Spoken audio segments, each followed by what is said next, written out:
my game. I know you're in here.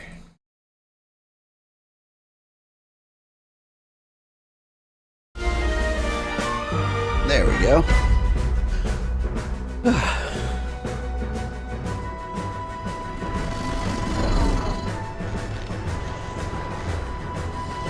Go in there, Sid. There's dragons.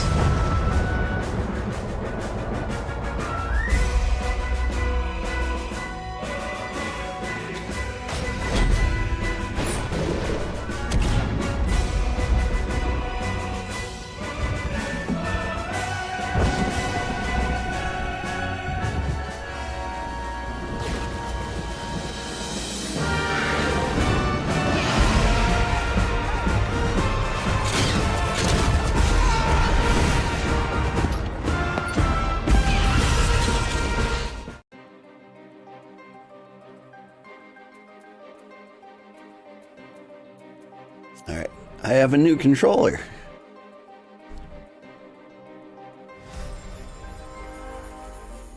For once, I'm starting with a Switch Pro controller. Which, took a long time to set up. Really didn't think it would be that difficult. Oh, hang on. Come on, input delay, go away. Check this out. Jump. Jump. Jump. Okay. It's thinking about it.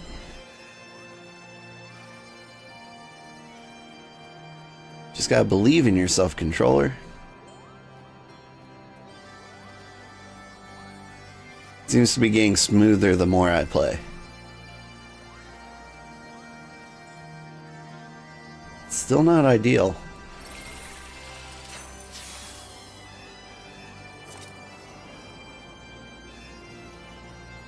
That is rough. Hang on.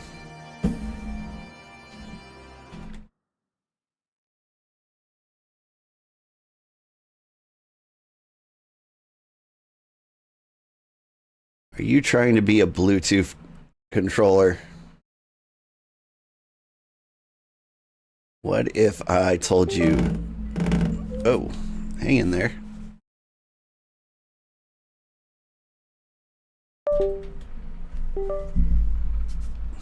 Do not Bluetooth. Only wired. Oh yeah, so much better. Jump, jump, jump. Ah. Okay, good morning everybody. I'm Old Man Sugarheart. Today we are playing Final Fantasy XIV. And there is like no music in this place. We've got a lot of moggles to talk to. Moggin. None of these weapons are for me. Hello, yes, I'm Moggin, the foremost alchemist in Moghome, if you must know. If your tummy's gloopy or your wings are droopy, I've got a potion to fix that. Or I would, if I didn't keep running out of ingredients. Luckily, you're here to do my chore trial. Yes, go forth, mighty adventurer, and mightily pluck 3 sprigs of cloud's breath for me. I'll find it blooming near the entrance of Iltom. It's not the safest of places, so don't let yourself be distracted by the pretty flowers, kuppo.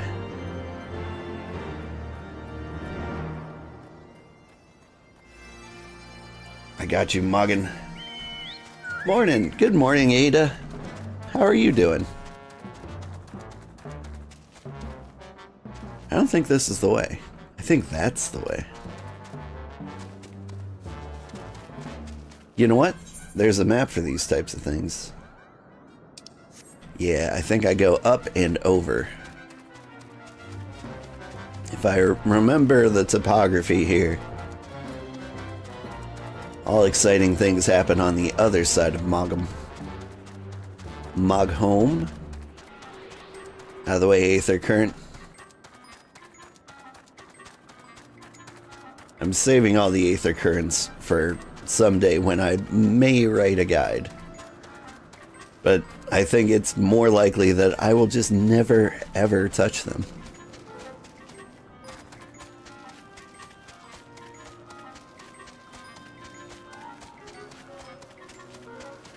So, Ada, how goes the monster hunting?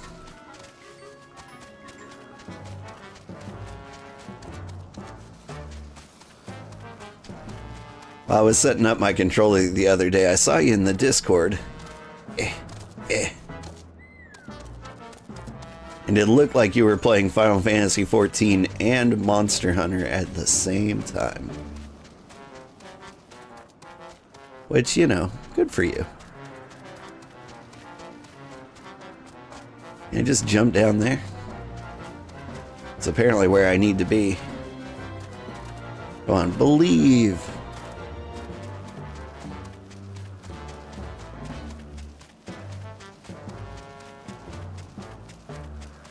Good murdering tempered monsters now?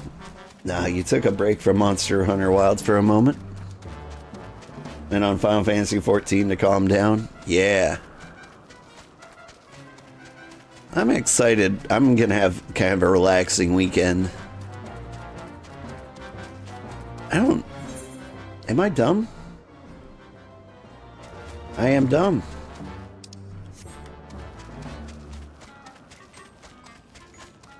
This is not where I go. I thought this was how you got everywhere.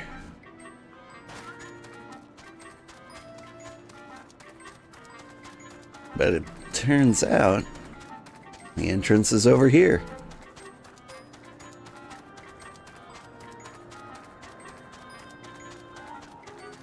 Yeah, I missed like 2.5 days of Monster Hunter because of my broken controller. It was really fun playing Nights in Tight Spaces instead, but I feel like I missed out and I can't wait to get back.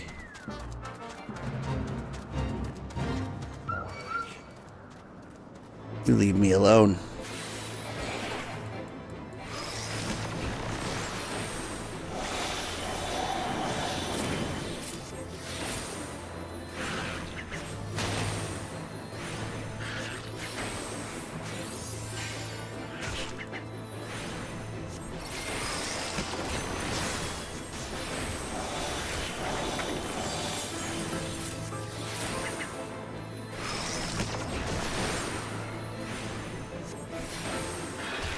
I died for like the first time in my playthrough last week.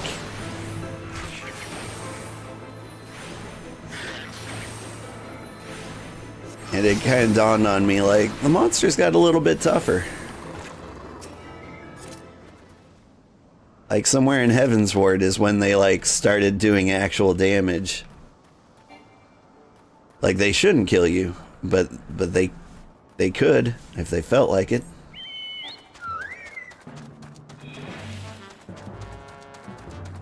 Alright, we need more bushes. There we go.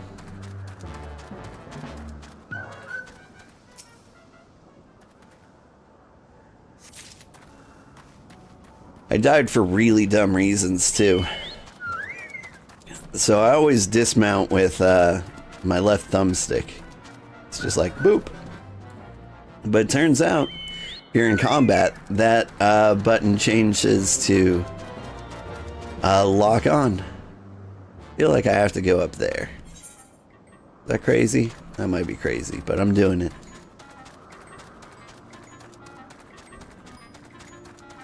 And so, like, a swarm of Gnath were attacking me.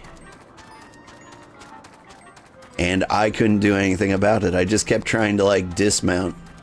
They just kept eating me. I don't think I can get up there.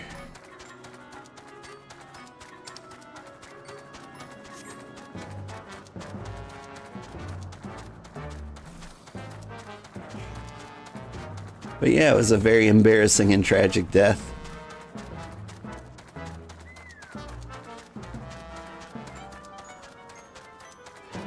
I was considering, like, maybe to make it fun, I would do a hardcore run of Final Fantasy 14. Like, I was trying to think of like ideas to make like the playthrough special. Right? Because somebody has to have like some kind of reason to watch me. And so I thought like a self-imposed, there we go. The self-imposed hardcore mode would be fun. But man, I'd be upset if I was 100 hours in and that's where I died. Although, that wasn't the first time. The first time I died was when I got to, I think his name was Ritalin. The guy with like gun shield arms. Like they changed the mechanics of his fight. Like, and it was a solo fight. And he has like a one-shot ability. And you have to actually like pay attention to like what he's doing. Like he telegraphs like a missile launch. But I didn't know that, so I ate it like 3 times in a row before somebody was like, look at the ground. See where he's launching the missile. Did you have any trouble finding Cloud's Breath? I do need it quite urgently, you know? Yeah, I got some. Oh, yes, these are perfect, Kuppo. Now I have the main ingredient for my palm tonic. Speaking of which, how are you feeling, sir? Should you ever feel your palm losing its bounce, then I'm your moogle, Kuppo. Kuppo.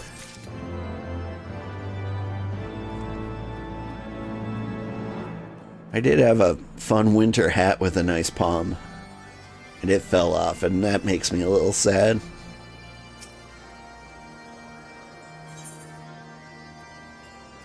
Ooh.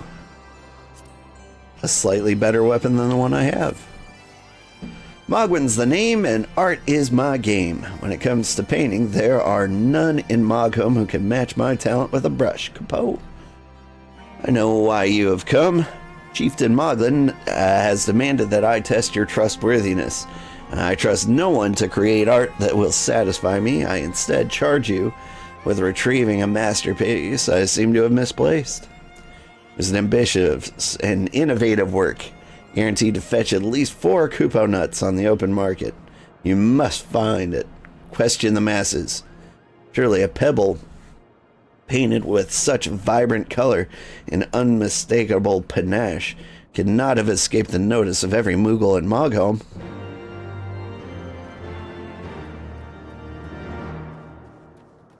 What do you know, mogomo? Mogwin is missing his masterpiece, Kuppo. Oh, you mean that paint-smeared mess of a pebble? Oh, I've not seen it recently.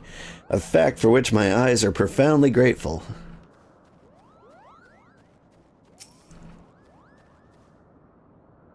Maestro Mogwin misplaced his masterpiece, Kuppo. Oh, happy day. If I'm the swifter of finding it, I will soon have a genuine Mogwin for the price of a little perspiration. Honestly, who has 4 kupo nuts just lying around to spend on such luxuries?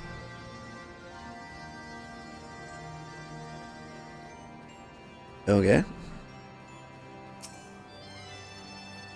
Mogto. I don't know much about this stone, but I do know Mogwin's been creeping out the back way to Salmal's summit for some time, Kuppo. Maybe you left it up there.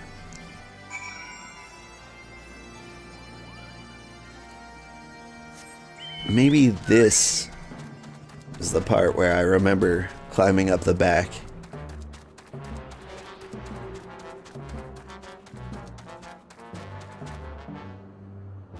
No, according to the map, no.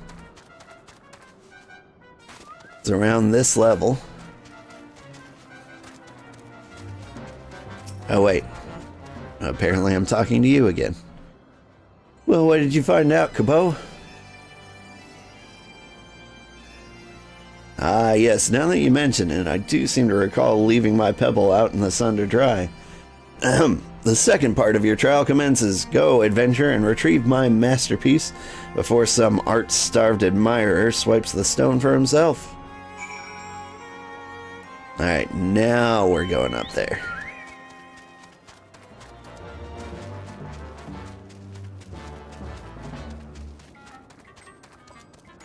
I like moogles, alright, but I kind of wish their house was a little more vibrant.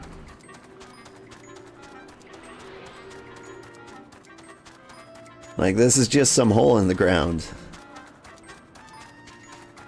Quite literally.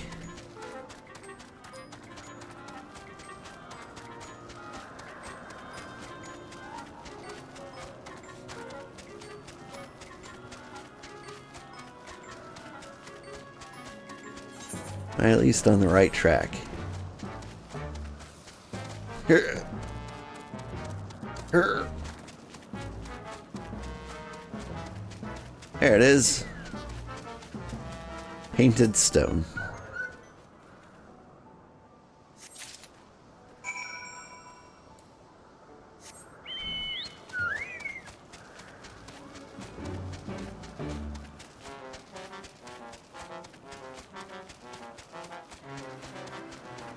Yeah. I'm excited for tomorrow. We're gonna play Keep Driving. And it's going to be a very relaxing time. It's kind of stressful for playing in the day because you never know if a round is going to last 1 hour or 4. Do you have it, Kuppo? Is my masterpiece safe? Yeah, man. Here you go. Yes. This is my work. Is it not exquisite? I call it the Contemplations of Zenith. Thank you, sir. At least I can exchange my art for a delicious kupo nuts. Chieftain Moggin will hear of this valorous deed. Yeah. Give me the thing. Would you look at this? I have a shiny new weapon.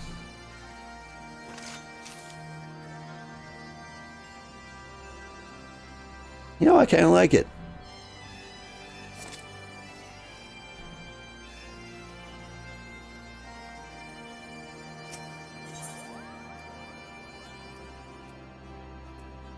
So many things. Huh? Yeah? You have the pleasure of speaking with Mogmug. I know. I am the fluffiest, most enchanting creature you have ever laid eyes upon. Kuppo?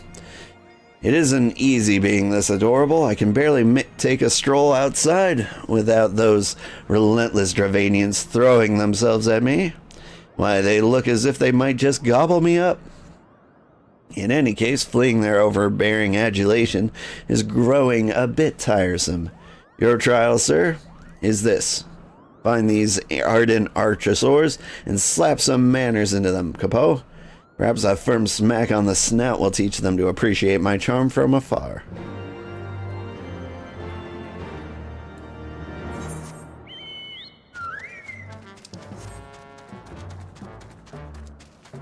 Ba-doop, ba-doop, ba-doop, ba-diddly-diddly-doop.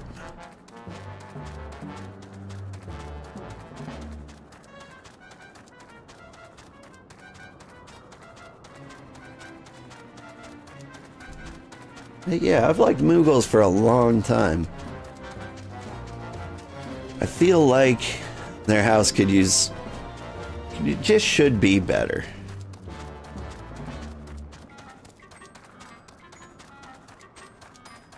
I mean, coming to think of it, like, in Final Fantasy VI, their house wasn't that great either. What's up?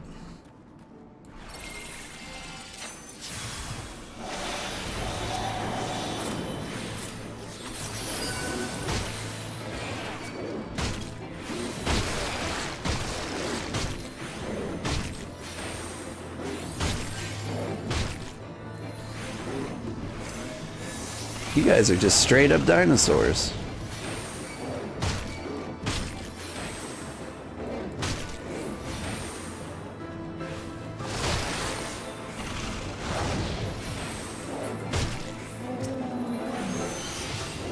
Like, is it bad for your self-esteem to be around so many dragons? Like, they can straight up fly, but you got, like, the tiny arms. You got the chicken wings, but, like, no wings.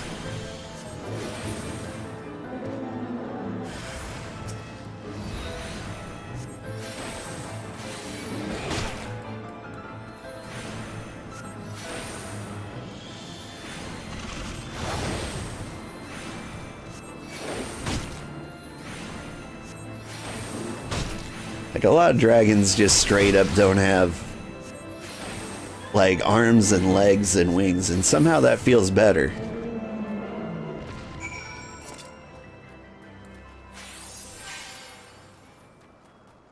It feels like you've got all the gifts it takes to be able to fly. But for some reason, you just stopped shy of wings, and no one else did. On top of that, you live 1,000 meters above the ground. So, like, does your kind just, like, straight up die, like, all the time whenever they lose their balance? Seems to be really rough to be a dinosaur up here.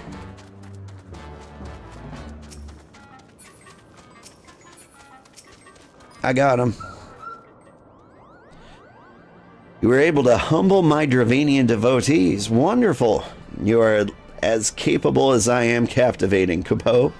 Still, my precious perfection does not excuse those louts from pursuing me so mercilessly, their tongues lolling and their bellies rumbling.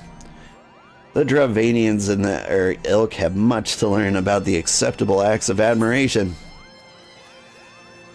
Cool, cool. I've completed the trials of trustworthiness. Hi, Mogglin. I've done the things. Old, if that is what you insist on calling yourself, you have completed the trials of trustworthiness, administered by the taskmasters Moggin, Mogmug, and Mogwin. During these grueling tests of characters, I closely observed your conduct, as well as that of your companions. And I am decided, Kuppo. Gather your friends before me now, so that I need not repeat myself needlessly.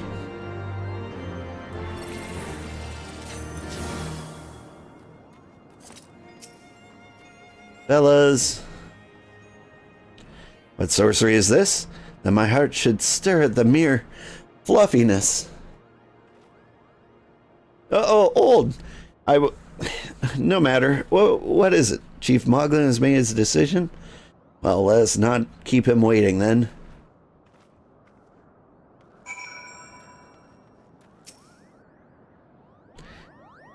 We've become such friends, Kuppo. My Moogle cousins love to sing and dance as much as I do. Chieftain Mogglin has finally come to a decision, has he? Well, I suppose I better flutter over there and see him then. You go.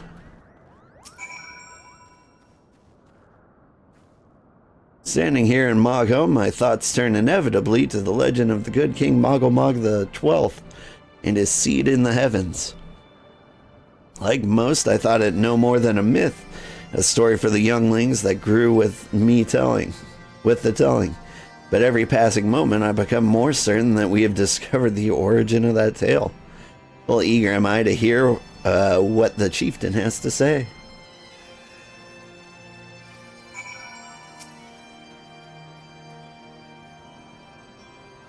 Are these trials over then? My tasks have been little more than household chores. If our host elects not to grant their aid after working us like a pack of chocobos, I shall demand compensation and kuppo nuts out of principle. I hope it will not come to that. Let's hear the chieftain's verdict, shall we?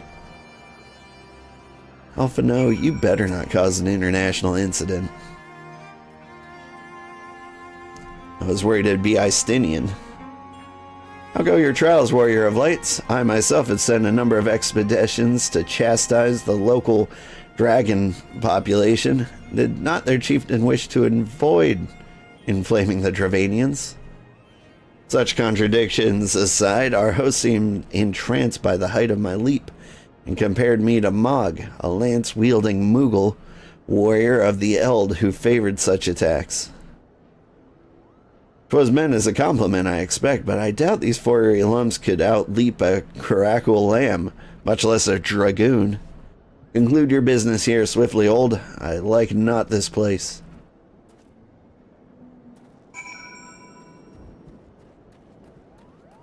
Mog was one of my favorite characters in Final Fantasy VI. I just liked his gimmick. I liked all the gimmicks in Final Fantasy VI, but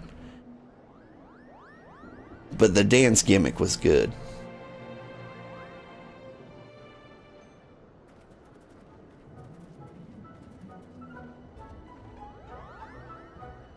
Never have I seen such determined workers, Kuppo.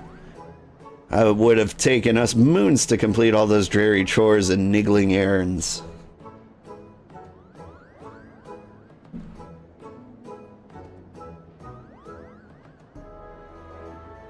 And have our labors proven the purity of our intentions, Chieftain? Without a doubt. In fact, there was never really that much doubt to begin with. You were, after all, already friends with a fellow Moogle. But you see, before meeting with Hraesvelgr could take place, certain preparations needed to be made. And what better way to help you pass the time by having you perform all the tiresome tests that no one ever wants to do, Kuppo?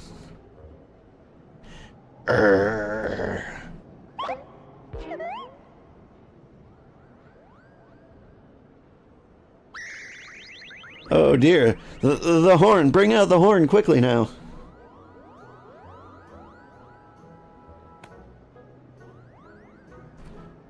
We blow on this wondrous instrument whenever we wish to speak with the great worm, Kuppo. We haven't perhaps been treating it with the care it deserves of late. I think Moggin might have sat on it, so we need some time for cleaning and polishing. And straightening. No lasting harm done, though. Now you need simply head to the zenith, the worm's dwelling to the west, and give that horn a good toot. We're on your debt, Chieftain. Thanks for your noble gift. We shall finally have a chance to plead our case to Hraesvelgr. Very possibly, yes, but I wouldn't get my hopes up too high, Kuppo. The old worm isn't terribly fond of, Your concern is appreciated, but I'm quite certain Hraesvelgr will welcome our overtures.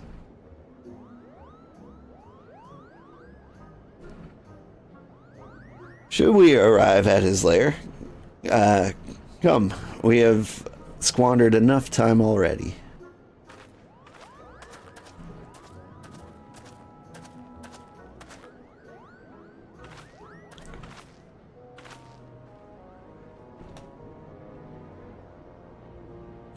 Chieftain Moglin, we thank you for your gracious hospitality, though we must soon take our leave. I pray that we may continue to nurture the shoots of this new-sprung friendship twixt the earth and sky. Of course, Kuppo. Visit us whenever you wish. Consider moghome your home amongst the clouds.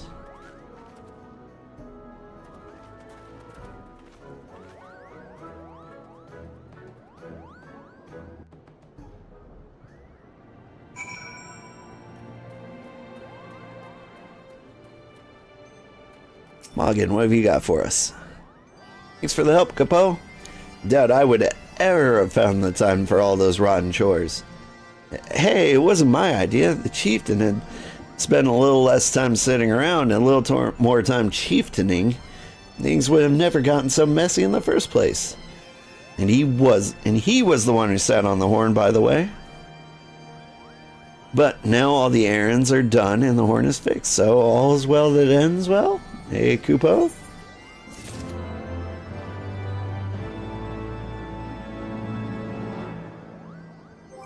I should be drinking orange juice.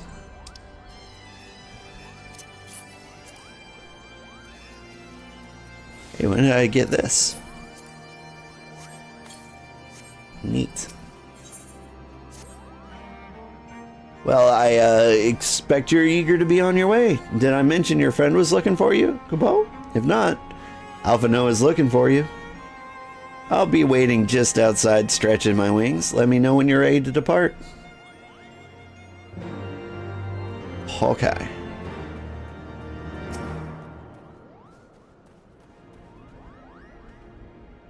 To the best of my knowledge, we have all that we need for our trip to the Zenith, and I believe the Elder Seed Seer and her retinue will soon be making the journey back to Gridania.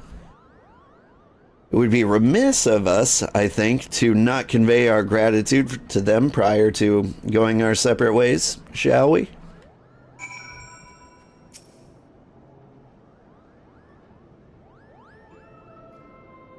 Alphino, old, I do humbly thank you for what has been a most enlightening experience. Were it not for your pioneering spirit, the existence of these moogles might have never been revealed to us. 'Tis we who should be thankful, Elder Seed Seer. Were it not for your timely diplomacy, they would never have had the chance to reveal themselves at all. And 'twas your presence, Kuplo Cop, that ultimately won us their trust. It must have taken great courage to leave the sanctuary of the Twelveswood, and we're exceedingly glad that you did. It was my pleasure, Kupo.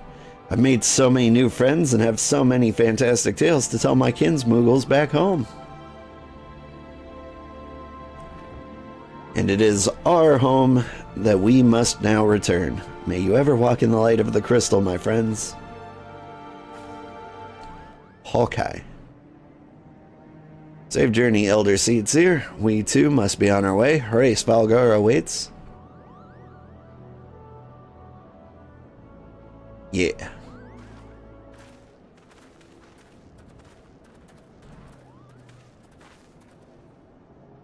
Warrior of Light, pray, attend closely to your companion, Sir Istinian. Beneath that stoical facade, a storm of anguish seethes unseen. Yeah, I noticed. It's actually pretty seen.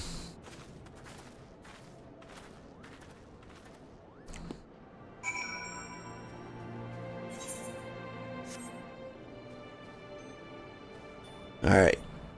Can we go do the things now?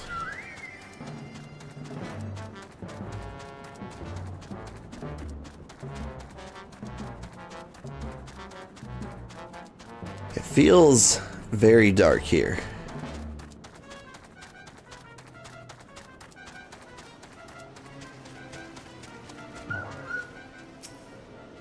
Moggin? Have you said your goodbyes and dabbed away your tears, Kupo? Then we are indeed ready to go.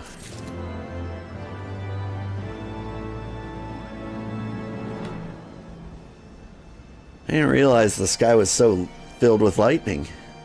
Interesting.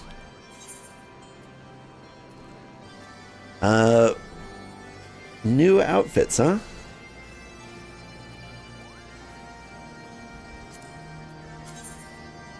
This is what my rogue will wear?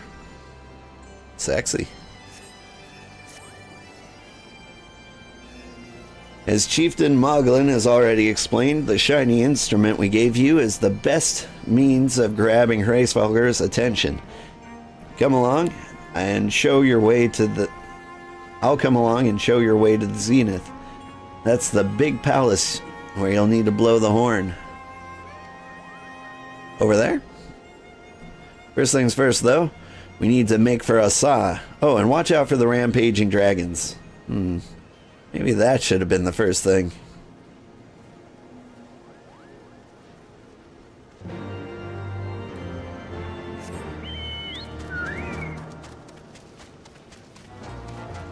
Do-da-do.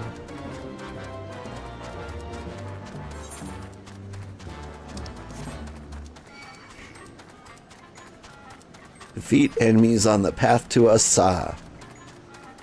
Alright.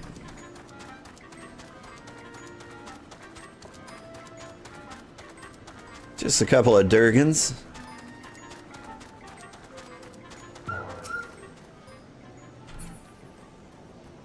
which I can't seem to target.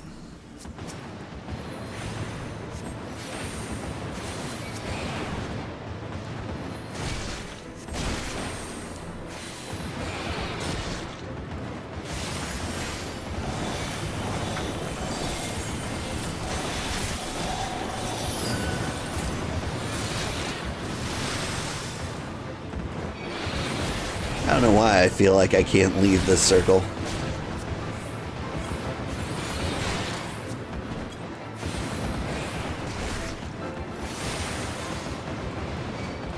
I could probably run far, far away.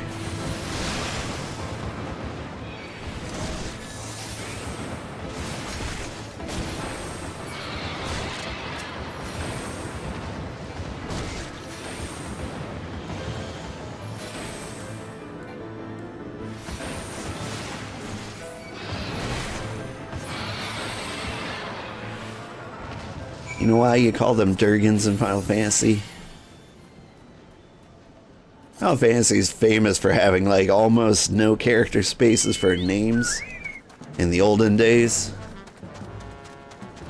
And so in like Final Fantasy VI, you were like sent to like fight various dragons, right? But there was no room for like their entire names. So you'd be fighting like the green Durgan and the blue Durgan. The white Durgan, because they didn't have room for all the vowels.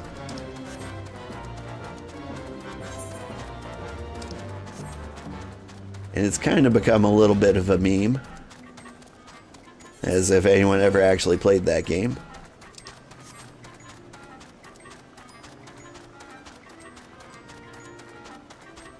I played that game. I like that game.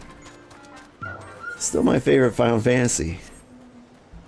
I don't know if I dreamed it, but I heard a rumor that they're working on a game with a similar vibe to that old school Final Fantasy VI.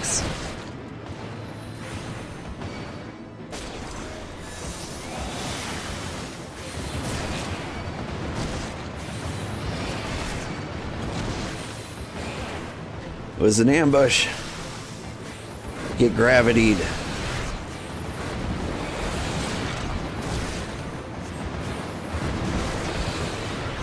My God.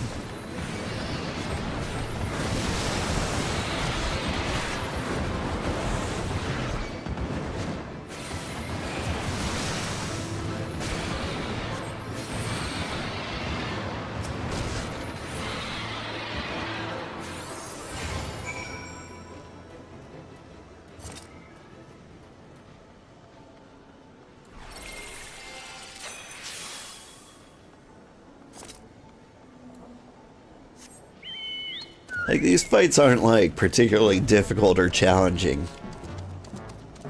I feel like if you panicked and you forgot what all your buttons do, you could die there. Like, in A Realm Reborn, not so much. But here...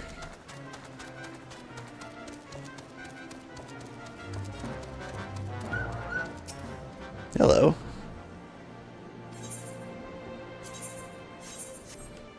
You could hire a chocobo.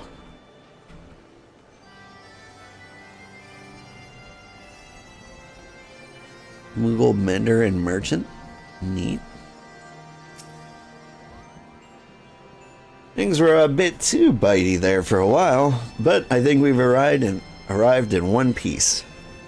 I wonder what has all the dragons so awfully snappy. I mean, the bad ones are always bad, but they seem worse than usual. Yoink.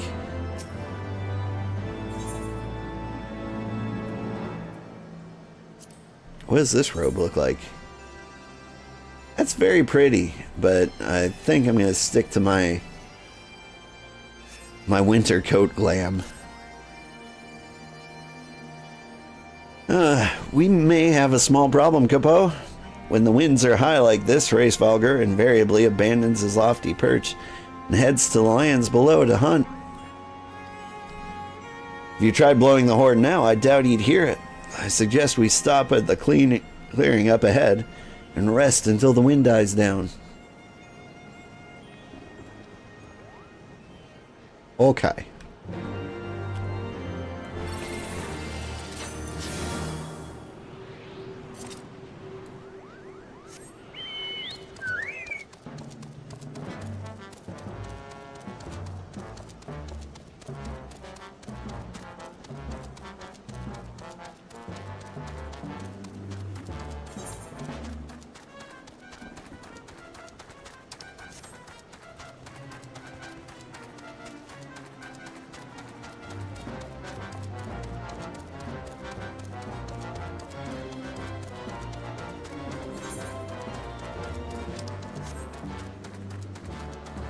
Boop. Hippity hop.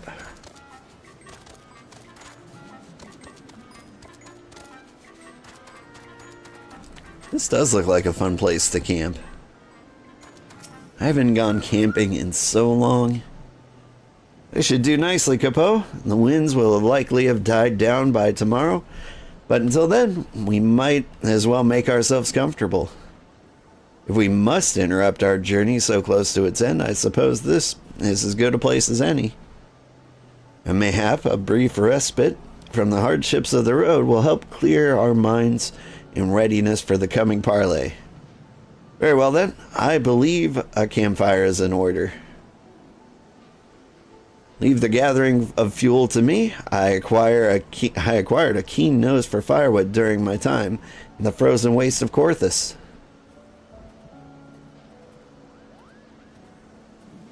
Clear our minds. 'Tis Master Alphanode whose mind needs clearing. Thought of meeting the great worm in the flesh has befuddled the boy. You see him stroll away as if these ruins were not crawling with deadly beasts. Follow him, old, and see that the wildlife does not make a meal of our young friend. We will have a camp ready by the time you return.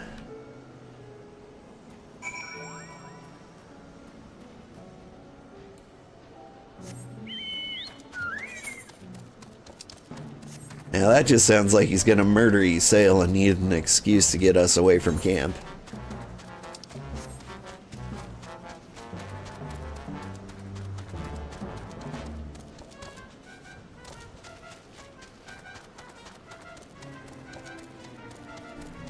We are gaining a lot of EXP over here.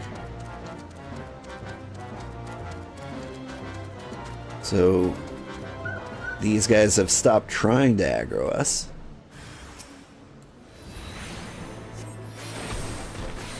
Melamatron. Whoa. I deserve that one.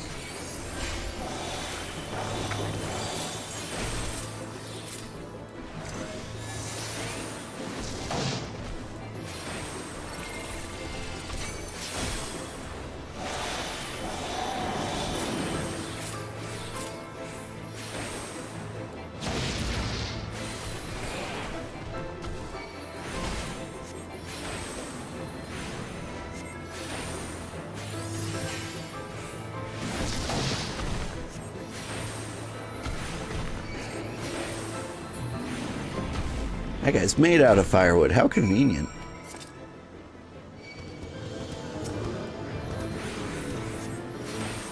So you will still attack me if I'm exactly 5 levels above you. Good to know.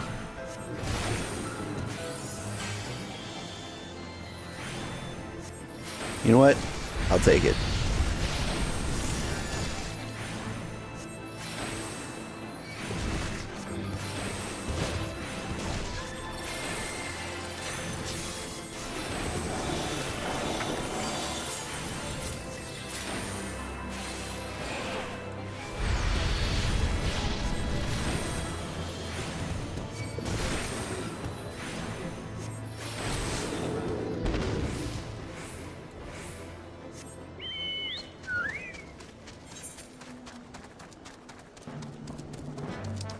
There he is.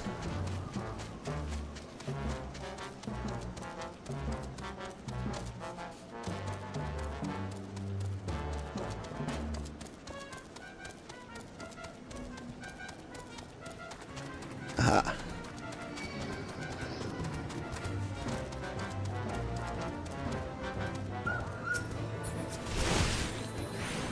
See, that time left stick dismounted. Why didn't that focus on him? Like previous iterations.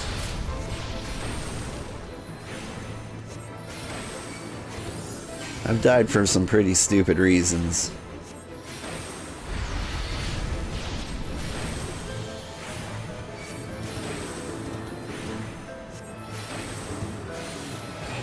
I don't know. Like, lately, things have been happening that have made me feel like I'm crazy. Like, I believed the locks on my car reversed. Like, you know, you put your key in the car and you, like, turn it one way and the door unlocks. Like, I thought... I tried to open it for half an hour before I tried... turning the key the other way. And that worked. And I was like, I can't remember. Like, it's all muscle memory. So, like, has my car always unlocked? Lefty latchy, righty unattachy. Is that normal for cars? Does every car work that way?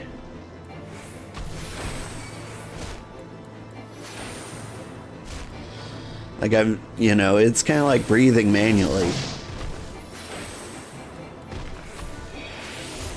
I hear that's a thing. That's never happened for me. Maybe because I'm always breathing manually.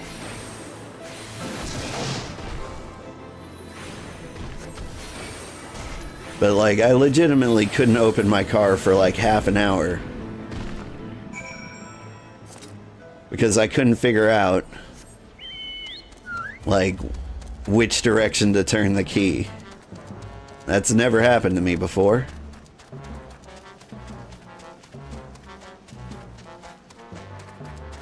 And so, like, now whenever, like, the next time I tried to open the car, I opened it very normally. Like, I put my key in, I turned it, muscle memory and all, and it opened. I didn't even think about, like, what direction to turn the key. And I was like, wait, is it always unlocked this way? Like, is everyone else going slowly insane like that, or is it just me? I see I was right to worry about the boys' safety. Once Alpha No returns with the wood, we can see about supper. The Ice Queen has filled a pot with what looks like stew ingredients, ready for the fire.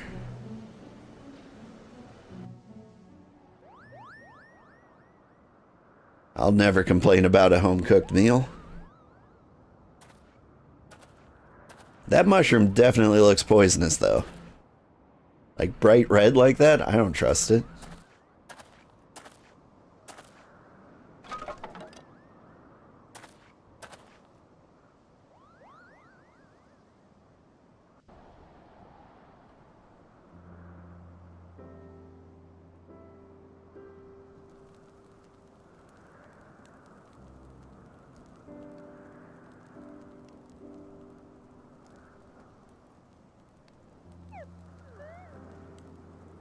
Aww.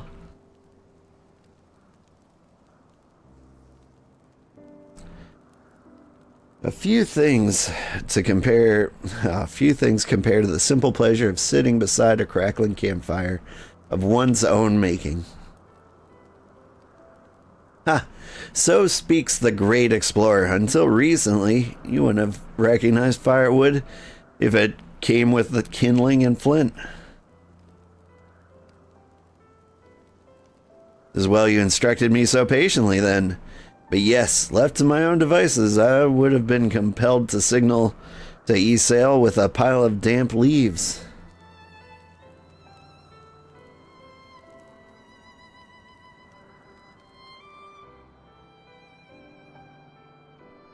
I was born the pampered son of a Charlian dignitary, and alongside my twin, oh yeah, I forgot about her, became the youngest student ever to be accepted into the studium. How proud I was to match wits with the scholars and philosophers, How ignorant of mine own shortcomings, that hubris invited manipulation and betrayal, and led to the downfall of the Scions. We all of us are guilty of similar ignorance. How many men have laid down their lives never knowing what it is they fought for, never questioning that which they have been taught to believe? That sounds like a dig at you, Istinian. It was only upon meeting Hraesvalgr that I learned the truth hidden within our history. Were it not for our chance encounter, I would have never have vowed to tear down the Holy See and expunge the falsehoods with which it fans the flames of conflict. I would have lived and died in ignorance. That the truth has driven me to do terrible things, I cannot deny. But I would rather sin in the pursuit of peace than imagine myself virtuous for perpetuating a needless war. If this journey has taught me anything, it is the importance and difficulty of holding to one's convictions in the face of failure, of striving always to replace one's ignorance with knowledge. You're well on your way, Master Alphino. At your age, I was but a fool swinging a spear, with scarcely a thought in my head. Even now I struggle to acknowledge the misconceptions under which I have labored. Sitting here amongst the grand ruins, how can I deny that man and dragon once lived in peace? Before all that, such an age existed. We are now in a time of war. Needhogg killed my family, and no quirk of history will exonerate him. I may be ignorant of how the Dragon Song War begun, but if we do not put an end to this conflict now, I can say for certainty that it'll only breed more vengeful souls such as mine.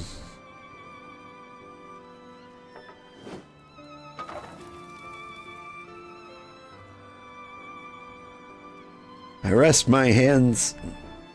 In my hands resides the power to vanquish a great worm. If Ishgard's survival rests on me wielding that power, I'll slay Needhogg myself, orders or no. Istinian, you gave your word. My word is contingent upon the success of our parley. Show me the strength of your convictions, Lady Iceheart. Convince Hraesvalgr of the righteousness of our cause.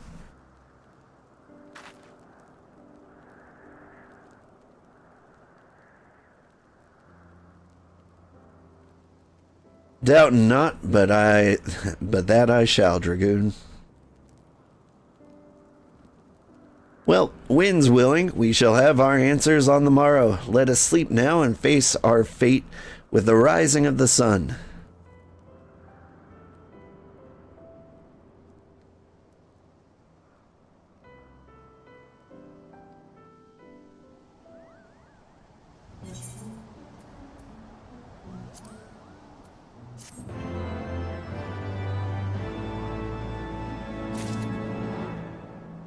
Alright, let's try on the new shirt.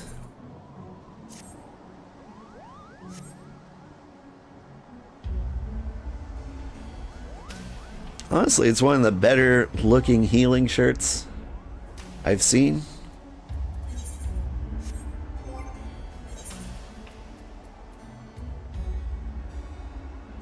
Can I make you pretty?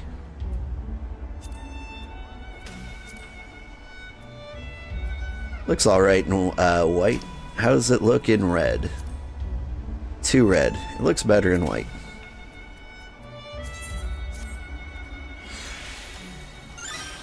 There we go.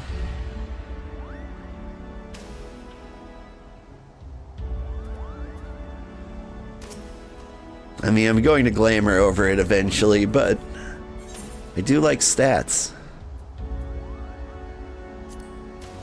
Ninja pants? I've seen better. Campfire was so cozy, I must have fallen asleep, Kuppo. But do you feel how the winds have shifted? They will have borne Hraesvalgr back to the skies above Zenith, I'm sure of it. This is your chance to climb to the highest floor of the palace and summon him with a toot of our shiny horn. So, I'll be heading back now if it's all the same to you. Good luck, Kupo. It was nice knowing you. We gonna die. I do like that mere coincidence, like it's now daytime after our camping trip. Like maybe the game has that kind of attention to detail, but I think that was just a happy coincidence that we camped at night and woke up during the day.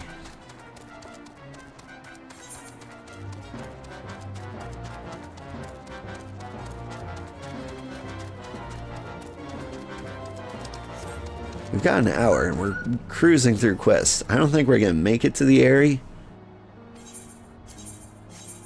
but we could.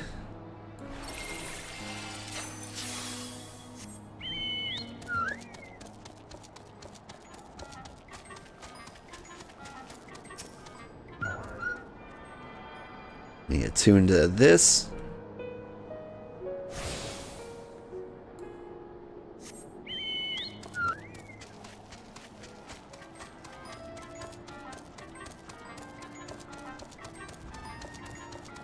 There's a particular dungeon I remember, and I think it might be the area.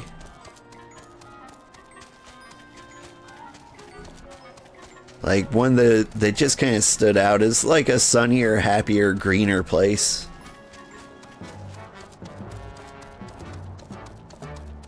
I thought it was some hall, but it turns out no, that was very dark and mountainy, which makes sense.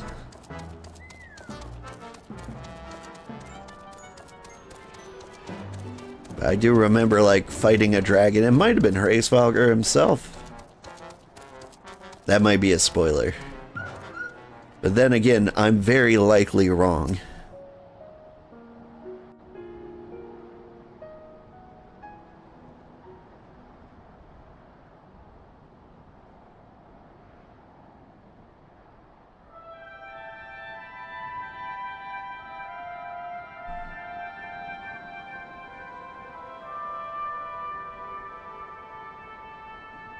Oh man, the sun had just come out.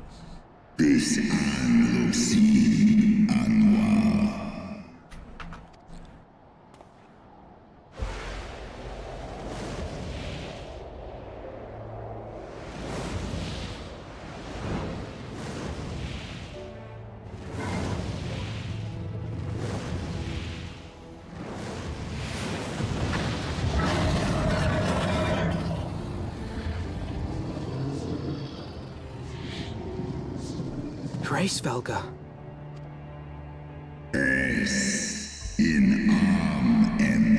Thou speakest the name of a creature that but awaiteth the release of oblivion. Leave me. I was like, great, voiced lines. I can completely ignore this and go to sleep. But then I forgot that Hraesvelgr speaks in dragon language. And you can't actually understand what he's saying. By the 12. Mine ears hear the tongue of dragons, yet the meaning rings clear within my mind. How can that be? That's what I just said. Hraesvelgr, do you not remember me? 'Twas I whom you found in Dravania. I who glimpsed the truth. The truth about your past. About Shiva.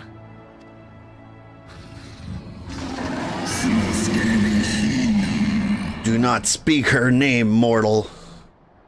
But speak it I must. I have summoned Shiva's soul from the beyond and offered myself as her vessel. She has made her heart known to me. Foolish girl. Thinkest thou my beloved spirit hath descended from the heavens? That her secrets of her heart are thine to know? I have surrendered mine to her. Do you not see, my love? I am Shiva reborn. Gullible fool. The light but illuminated the past for thee. It did not grant thee omniscience. The spirit thou hast summoned belongeth not to Shiva. 'Tis but a shade conjured by thine own fancy. In age long past, mine own kin were guilty of like folly. Beguiled by the Dark One's lies, they attempted to resurrect a king amongst worms. Yet the divinity they called forth merely borrowed the semblance of my fallen brood brother. Such gods are not summoned, but created. Phantoms spun from the threads of misplaced faith. Then the spirit that answered me was but thy dream of Shiva. Thy soul hath been corrupted by a deity of thine own making, child. Damn.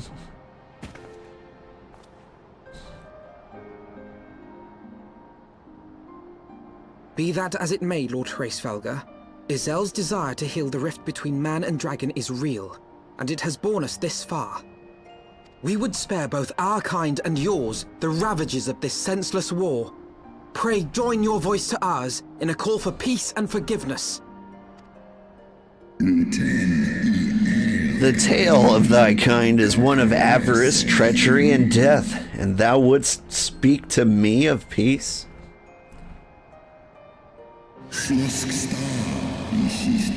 Hark thee, mortal, to the naked truth, and then tell me thou deservest forgiveness. Oh, damn. 1,200 years ago, my beloved Shiva's sacrifice served to bring an end to the war twixt man and dragon, paving the way for an age of peace and cooperation. 2 centuries of harmony were to follow, during which time the Elezen learned much about us, not least that the eyes of the great worm are a wellspring of his strength. 'Twas out of the selfish desire to possess the strength of King Thordan, then conspired to undo all that our peoples had achieved together. With the aid of his leal knights, the most noble of Elezen lured my brood sister Ratotskar into an ambush and took from her that which he craved.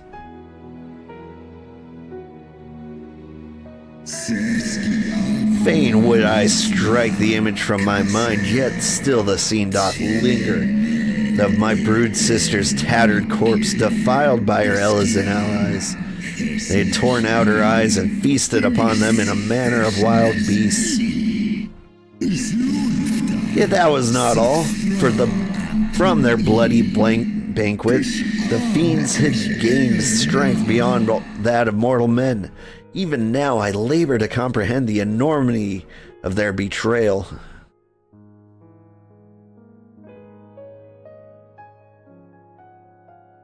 Nidhogg was the first to learn of the atrocity, and he took to the skies hungry for vengeance. But though he slew Thordan and some few of his knights, their fellow butchers knew only too well where to aim their spears with, and with now practiced savagery, they set about my brood brother, sending him flailing from the field. Such is the truth the Holy See would keep hidden. Such was the beginning of the Dragon Song War. 'Tis a song my kind shall never forget, even should 10,000 years pass and Ishgard crumble into dust.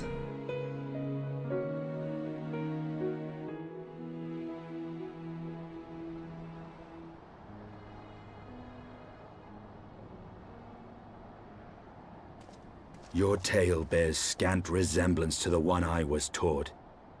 How convenient that it should absolve your kind of all responsibility. But tell me, dragon, why should I believe your version of events?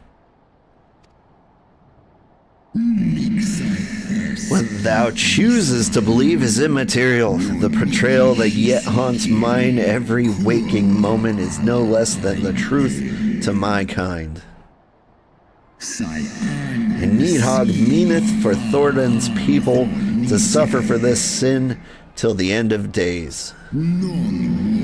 That which thou imaginest a war of extinction is but a punishment, a siege of the spirit. Hast thou not seen those who tire of the torment? Those who abandon their own and side with dragonkind?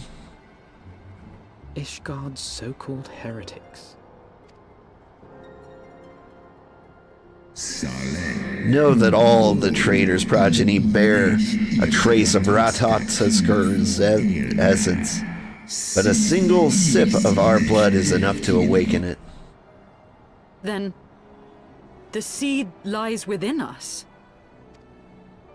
'Tis for this reason that those who abandon their loyalties are rewarded with a drink, and thus they are transformed to join the ranks of Needhog's ever-growing army as newborn dragons, one by one, through death or defection. My brood brother shall account for all of the betrayer's children. Ye gods, I have borne witness to such a transformation. Looked on as a heretic assumed the shape of a dragon. I imagined it some manner of Dravanian enchantment. But if any Ishgardian, regardless of allegiance, has such potential within them, 12 forgive us. To think of all the dragons we've slain. Calm down. Are you saying it would have been better if they were just dragons? Instead of, you know, people who sided with dragons?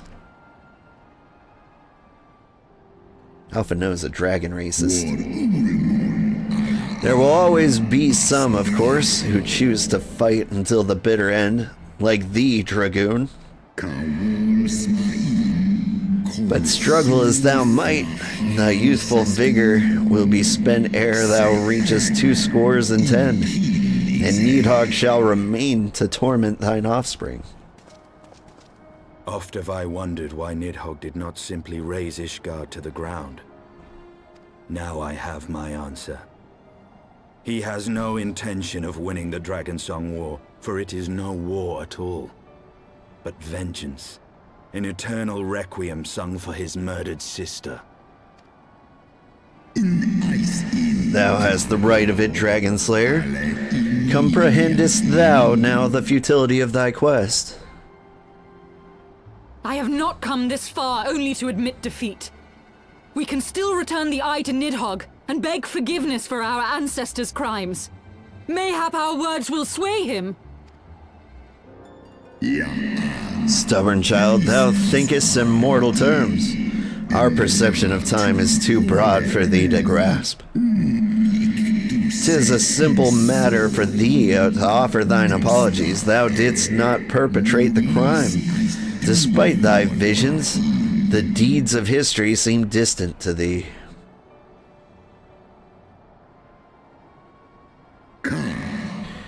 For a worm such as Needhogg, however, that history is yet a part of his present, as fresh as the blood that did gush from Ratatoskir's wounds. How could he not be driven mad? 'Tis only by the calming embrace of Shiva's soul that mine own fury hath not consumed me. But let us speak no more of what is done. My faith in your kind is spent, and I would be alone.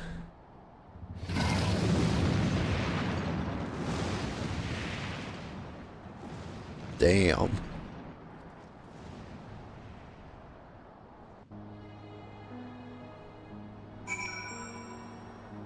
Alphino is like, oh no, the dragons we slayed were people. The bandits we slayed were also people. Did you not notice? Gracefolger was every bit as awe-inspiring as I imagined. His voice fairly dripped with power, the will behind his words so undeniable that it transcended my ignorance of the dragon's tongue. 'Tis but a pity that he that I misliked what he said. So far did we travel, even unto the very heavens themselves, only to be dismissed like unruly children. And far from mitigating this humiliation, the hidden truths we learned serve only to prove that our grand mission of peace was destined to fail from the first. Nothing will deter Nidhogg from his course. That does seem rough.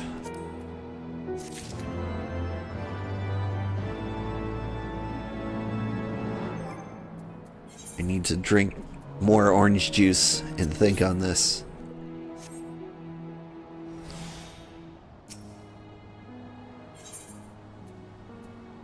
What do these pants look like? Decent. They look like I won't have to dye them.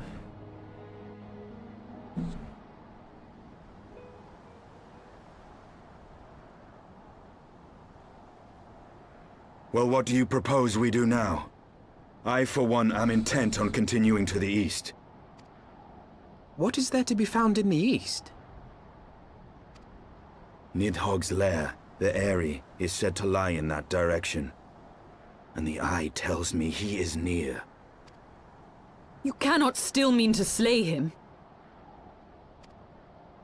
You cannot still mean to stop me. I have been true to my word, and aided you in this fool's errand with Hraesvelgr. But your efforts at parley have come to naught, Lady Iceheart. I would see Ishgard saved, and for that, Nidhogg must die. With the tale of our ancestors' vile betrayal yet ringing in your ears, you speak of continuing this war? Nay, lady. I would but pierce its vengeful heart. When Nidhogg dies, this war shall die with him. I doubt that, but A moment, Estinian. he does have a point. You yourself spoke of the Great Worm's strength, that you believed him powerful enough to raise your city to the ground. How then are we few to challenge him? Even behind the stout walls of Ishgard, with an army of knights manning the defenses, our victory would be hard won. Yet you propose to contend with the beast in his own lair. In close combat, this will afford us an advantage. And if the tales are true, the Warrior of Light has bested many an invincible foe. Oh, I see. Your plan is for me to do it. But such speculation is meaningless if we cannot even find the worm. Our first task must be to seek out Nidhogg's lair. The story of this nation grows bloodier by the moment. Must death always be answered with more of the same? Such is the way of things, I fear. I shall consider it a miracle if mine armor is not stained crimson ere this conflict is ended.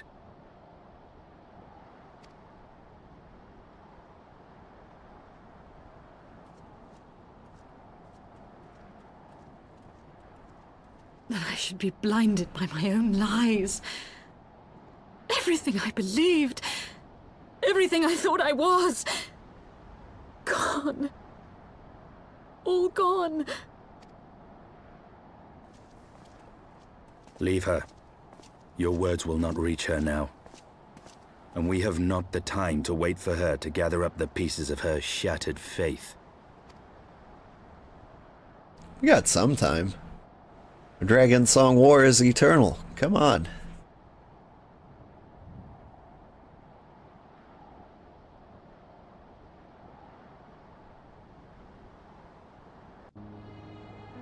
Yeah, good morning.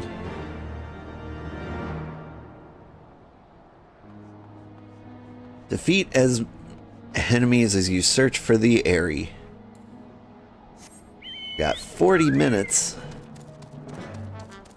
We come across the dungeon, I won't have any actual time to do it. Have I done that many quests?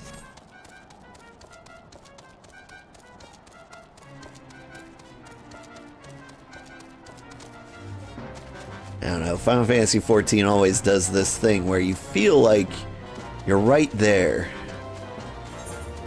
about to like finish the game or like finish the quest line or story arc, and then all of a sudden you're mopping up chocobo stables. And mops are terrible for that. The word I was looking for was mucking. I don't know, I was never much of a horse girl.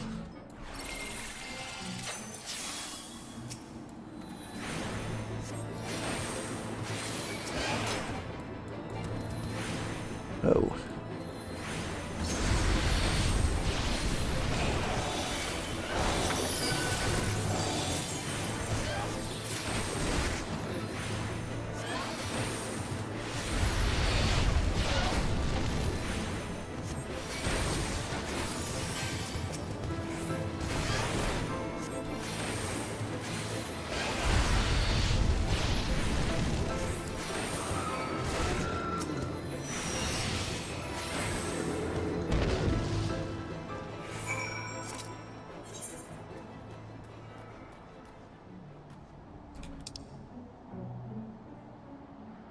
That's a long way away. I'm gonna take a chocobo.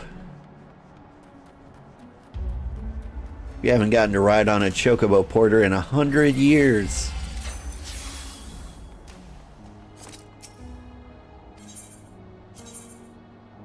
Take me to a saw. Whoa, he can fly? It's been so long.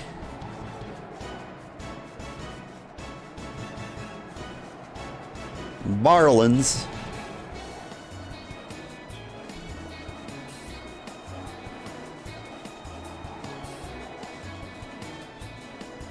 I do miss flying.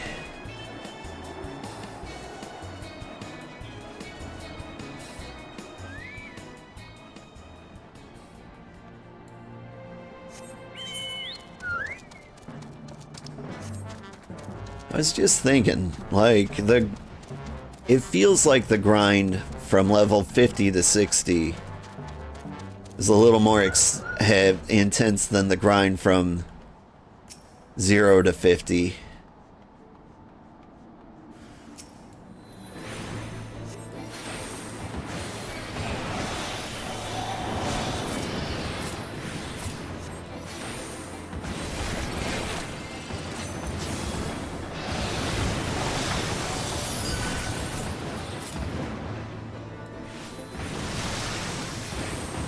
So I was wondering, maybe I should start leveling up my rogue now?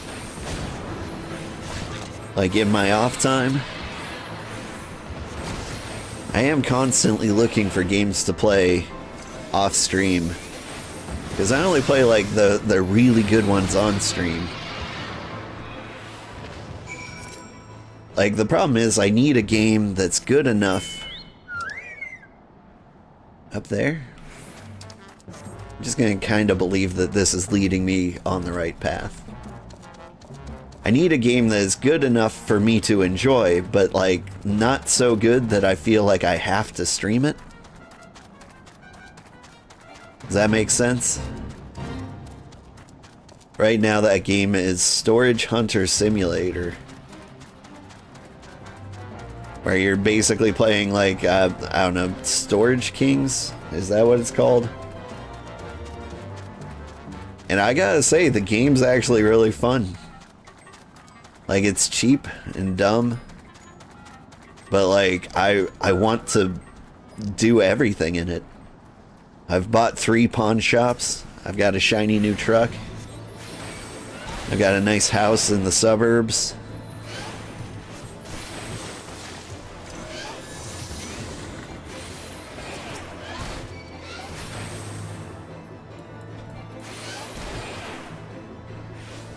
I've learned the mechanics of every bidding war.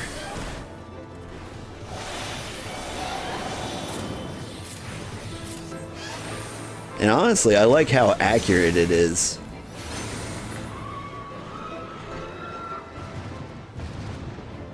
Like, I'll see something like a sewing machine in a storage container or a storage unit, and I'm like, oh man, this can be worth like a ton of money if it's like the right brand. And they don't have like different brands or anything. It's not that fancy.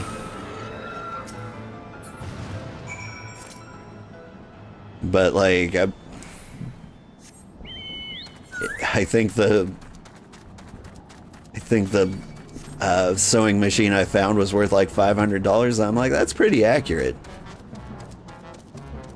Like, you find one of those like sewing machines in table in real life, especially if it says the word singer on it, like, that can be worth a lot of money.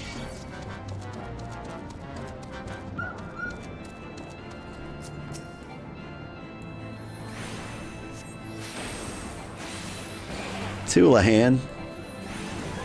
That's a cute name. Oh. Bye. We're not gonna fight? We are gonna fight? Cool. We're not gonna fight? Okay.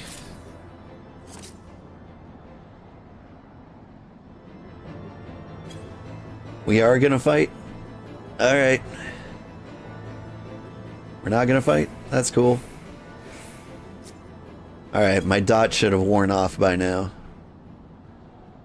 There. He is chill.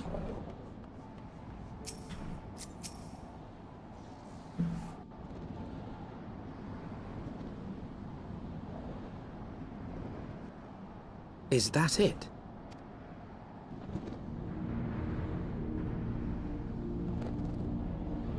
Faramazula? Aye, that would be the Airy. I feel Nidhogg's presence through the eye, his caustic hatred gnawing at my soul. 'Twould seem the death of his consort has put him on guard. Mark how he wards his lair with tempestuous winds.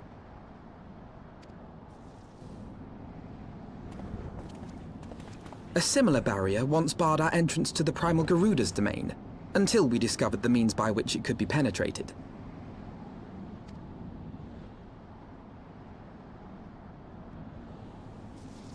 Mayhap it is time we called upon Master Garland. It will be just like the good old days, no? Yes.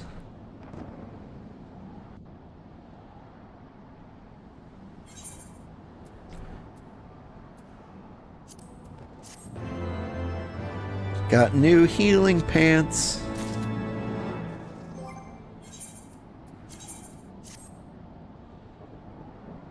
And my boots cover them up. Looks great.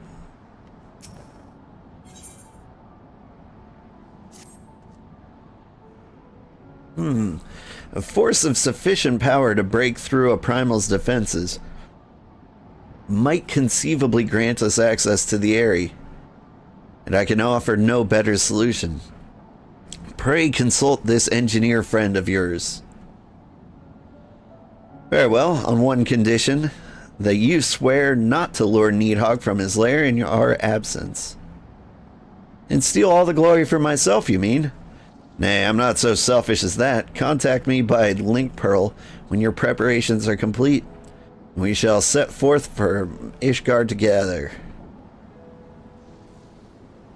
I suggest we rendezvous back at St. Raynet's Forum, old. From what I have gleaned of the Holy Sea's decidingly ambitious airship project, Sid will still be in Ishgard.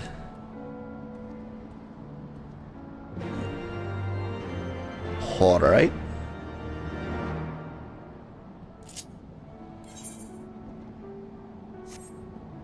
Just to double check, that is in Ishgard, right?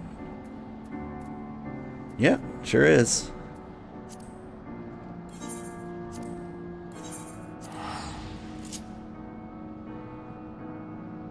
That's where he said we were going. But it would have bothered me if I teleported here and are like, no, we're brief stop in Moghome.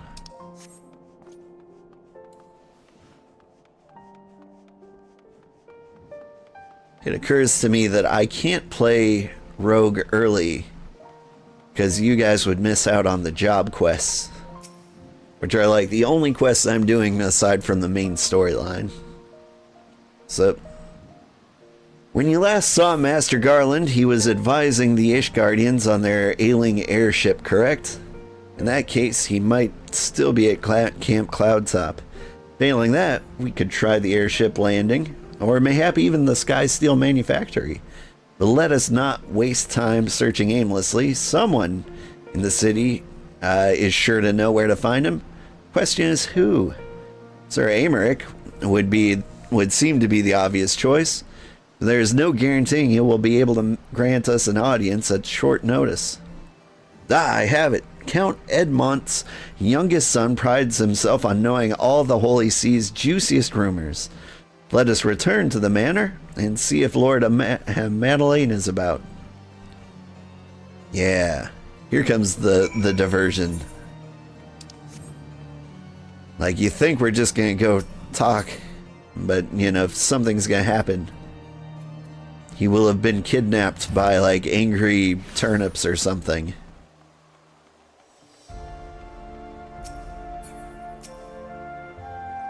I was gonna say, it's way too early to get to the Eyrie. Welcome, Master Sugarheart. Shall I show you inside the manor? Yes.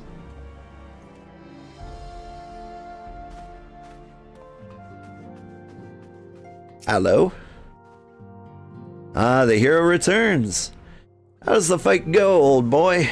Well, I trust. In search of Sid Garland, you say? Well, then say no more. The taverns are full of talk.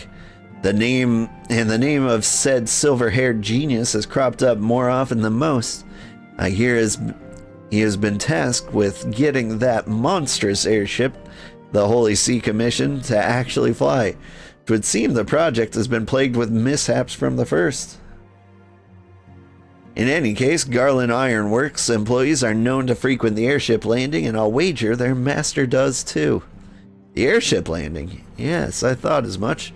Come, old. We must find Sid and trouble him for his expert opinion. Ayo, sleepy time for you.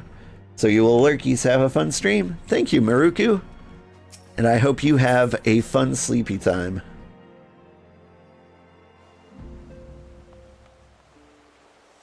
I'm curious where you live that sleepy time is 6 a.m. I assume you're on the other side of the world?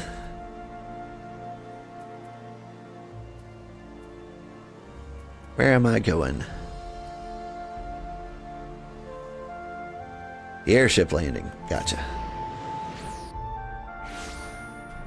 I know the story said it, but I got distracted. Thinking about international time zones and where it is nighttime. What do you think, Sid?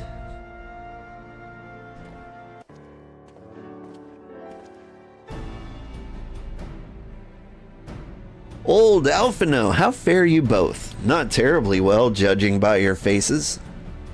Greetings, Master Garland. I am sure it will come as little surprise when I tell you we have need of a favor.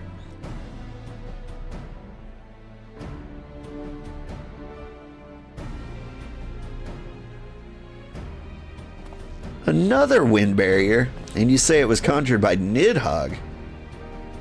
The Enterprise would certainly take you there where you need to go, but she would not fare well against dragons. She's agile for a ship her size, but not that agile. The Dravanians would fly rings around her. And if they took it into their hands to incinerate the rigging, there would be precious little we could do to avoid them. But there must be something we can do, some manner of weapon we could employ. Istinian stands at the vigil at the edge of the churning mist, but we do not know how much longer. Alright, I didn't say it was impossible. I said it was impossible for the Enterprise. We need a smaller boat. I get it. Biggs, Wedge, it's time we gave that new toy of yours a proper field test.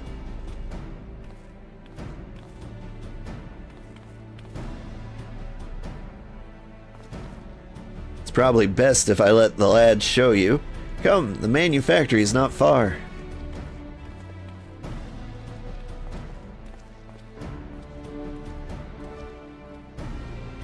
We're flying through quests now.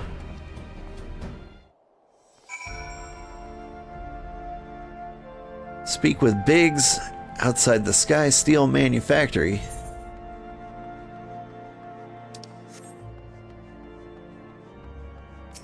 I was debating internally whether it was faster to walk there. 'Cause I'm pretty sure that door leads right here. Is it up or down? Up.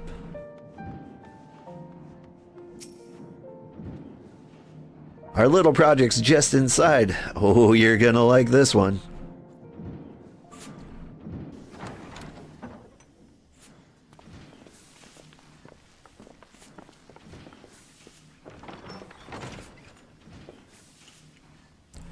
Whoa. Feast your eyes upon our latest and greatest feat of engineering. We call it a mana cutter.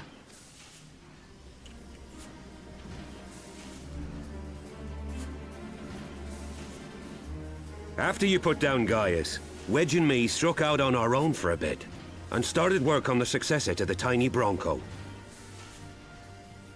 Impressive little thing, isn't she? My talent for ship design has plainly rubbed off on them.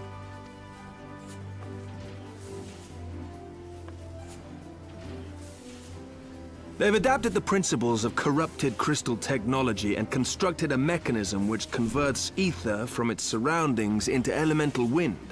Said wind is then harnessed by the specially engineered sails, providing the craft with propulsion and lift.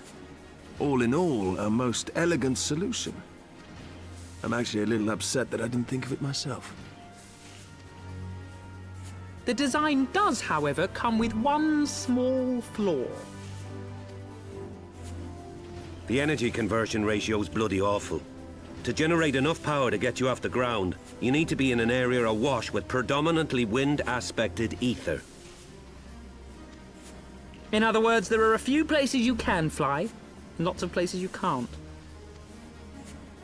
The new Ishgardian airship hasn't left the boys much time for tinkering, meaning it may be a while before this particular project takes off. If you'll forgive the pun.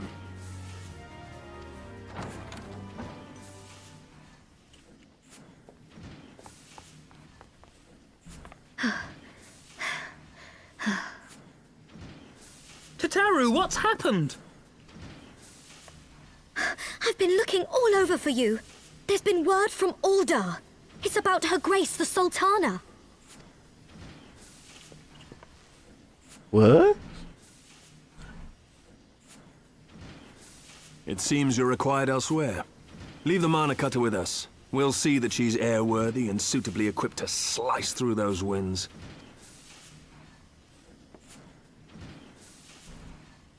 You, meanwhile, should concentrate on providing Raoban and the Sultana whatever help they need.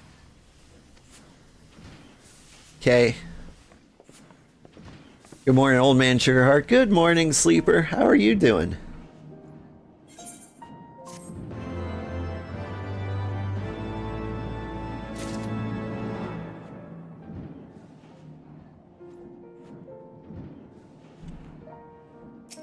Hello, Tataru. You're fine, and me? I'm good. It's been like a hard work kind of week. I'm looking forward to the weekend where I will try not to do any work. I'm gonna end up doing a lot, but you know, I'm gonna try not to. Joe Raoban says that they have uncovered the Sultana's whereabouts, and he wants you, by which I mean both of you, to go to the Waking Sands right away to help with the investigation. Come, old. Pressing though Ishgard's plight may be, our presence here will not serve to hasten the mana cutter's completion. Let us return to the troubled lands of Thanalan and lend what aid we may. Tataru, if our friends of the congregation send a message to Istinian, tell him we've identified a solution to our problem, but it will take some time to prepare. As you wish, Master Alphino. Awaking Sands, Warrior of Light. 'Tis past time Ul'dah was delivered from this darkness. Yeah, honestly, this quest line is kind of like how I feel. Like, as soon as I solve one problem, I get another. I had some, like, pressing house repairs that needed to be done. I broke my controller, which, you know, kind of pales in comparison, but, you know, causes a real problem. When, you know, you care deeply for your streaming ability. I've got a vacation to plan with the children. I'm going to take them back to my homelands in the snowy mountains so that they may meet their ancestors who are still alive somehow. Great Grandma Sugarheart to them. She is in her 90s.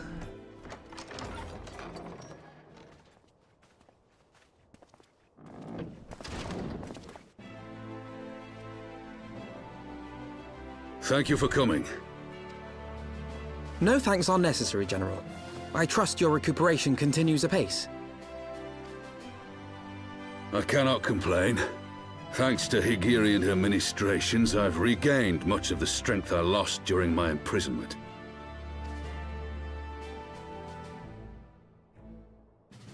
I gather you have made progress in the search for Her Grace. Aye, some good fortune at last. A few days past, Dulala informed us that a sizable shipment of alchemical supplies had been delivered to the palace.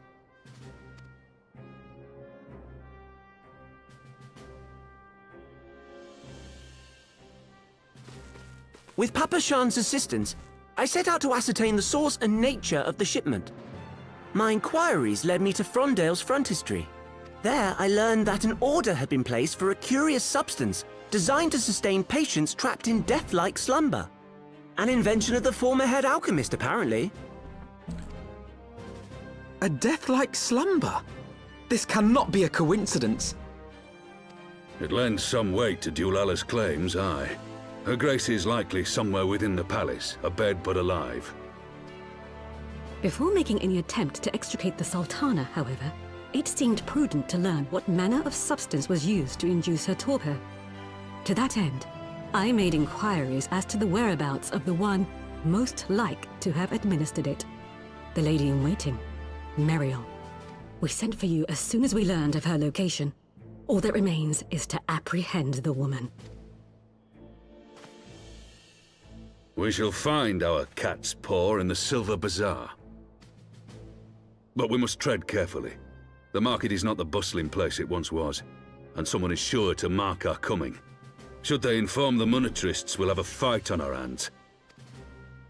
We must be prepared for the worst, and being short an arm, I thought it wise to take another in its stead. What say you, Warrior of Light? Will you lend me yours? Okay. Then I pity the bastard that stands in our way. Come, my friends, for Nanamo, and for Ul'dah!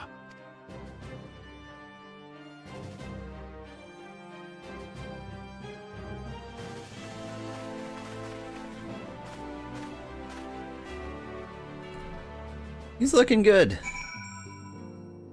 His face is looking a little dirty, though. Did we not give him a shower out of prison? Our target is Muriel, the Sultana's former lady-in-waiting, a woman of Midlander heritage. I am told the two of you have met. Our sources indicate that she left the palace shortly after the incident and quietly rejoined the dwindling population of the Silver Bazaar. I suggest we begin by questioning the market's residents. I can confirm Muriel is still in hiding there. Okay.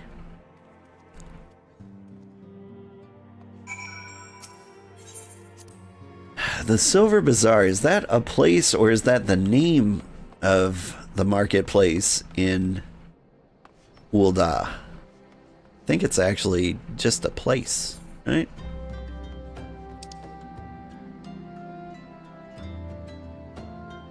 Yeah. It has been a long time. Is there a chocobo porter?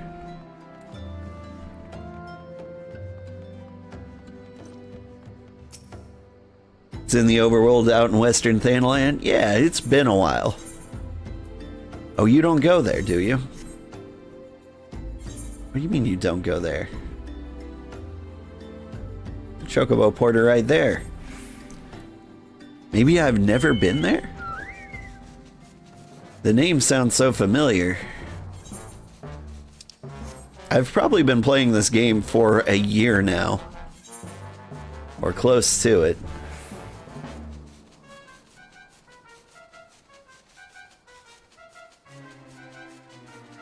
Southwest corner, yeah. We're on our way. I've got these lovely little quest markers on the mini-map pointing me straight to it. I'm just surprised we didn't have a chocobo keep locked on. It would have been a nice little rest for my hands.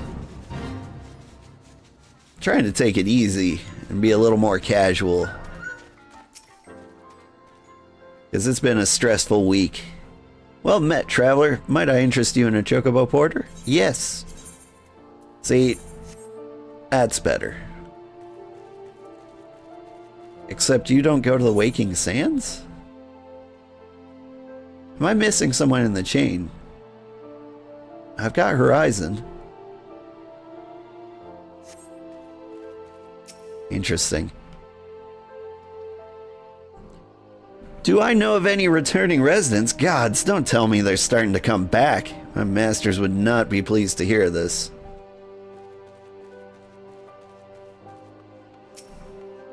Kickapoo. I loved you in The Pick of Destiny. And what brings you to our lonely little hamlet? I believe the arrival of our entourage just about doubled in population. Looking for Mariel, you say? You're hoping to lure her back to Ul'dah. You may as well give up now. The girl's done with city life.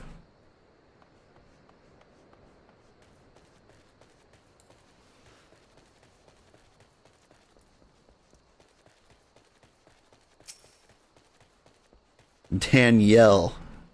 I love the spelling. Mariel, aye, she's here. Left the city for good, she says. Barely leaves her house, though. It's one of the closest to the market entrance.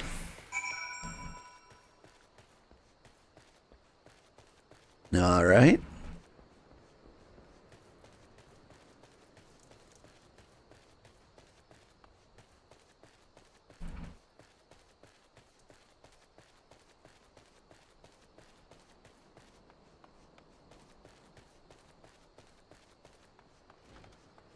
There's a bird making a lot of noise out of my window. I was thinking it was in-game ambience for a second. I'm like, man, what an annoying sound. But nah. Just straight up a kookaburra, like right outside my window.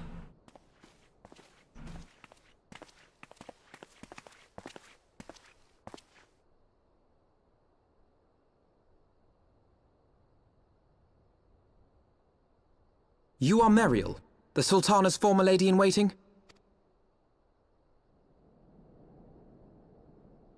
I know no one of that name. Pray excuse me.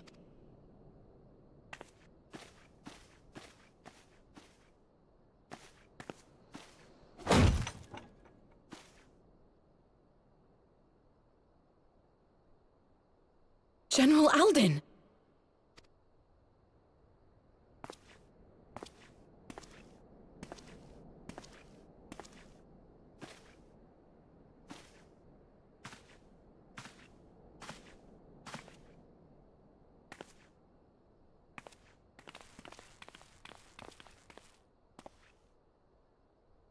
We will have the truth from you, girl.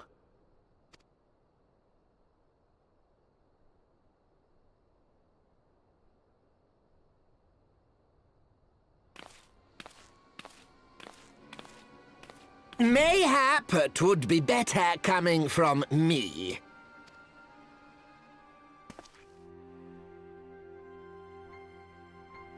Lolorito, you'd best talk fast. As you know, Teleji Adeleji's Cartano reclamation bill was no more than a facade. A means to get his grubby little hands on that Allagan monstrosity Omega. When he learned of Nanamo's intention to abdicate, however, he was forced to amend his plans. Suddenly, assassination seemed the most promising way to further his ambitions. I am told Teleji had discovered a maid in whose veins ran the blood of House Thorn. A new, more pliable puppet to sit the throne. 'Twould have caused an uproar, of course, but few could have contested her claim. Oh? 'Twas plain that Teleji's wild machinations had outgrown our ability to control them. So I decided to usurp his scheme and left the fool to seal his own demise. And what of Nanamo? Oh, I have no desire to harm her grace. 'Twould profit me little to destabilize our government. Thus did I employ young Mariel here to administer a potent sleeping potion. In her place. You should Sorry. know, General, that your dear friend Ilberd was fully aware of my plan. I had him lie about the assassination as a means to prime your rage against Teleji. We weren't entirely sure how you would react, but things went rather better than expected.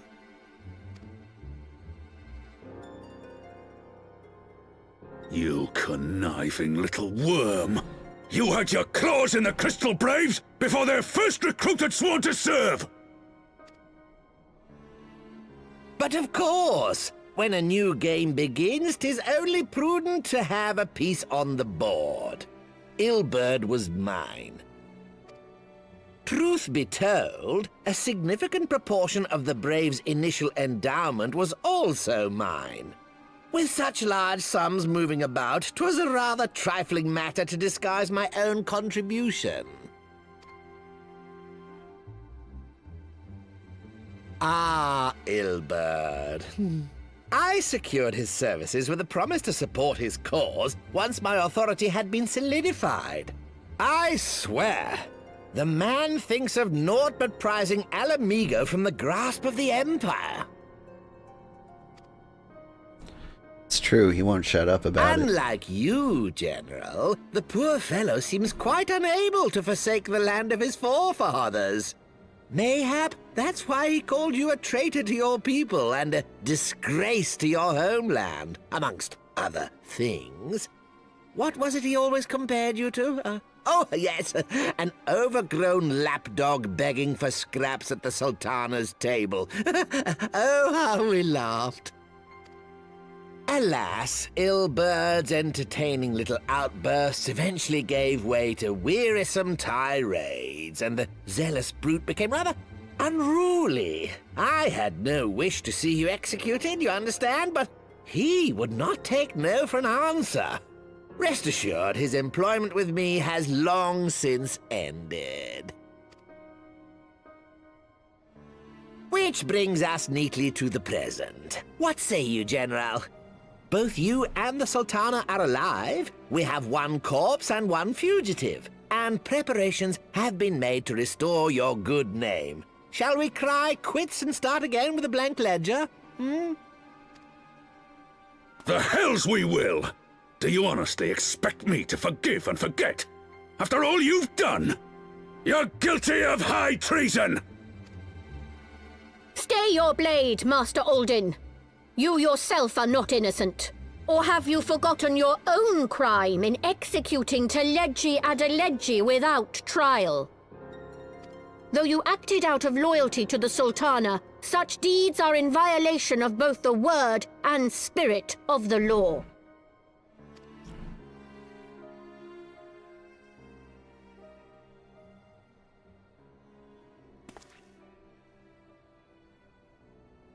if you would, Lord Lolorito?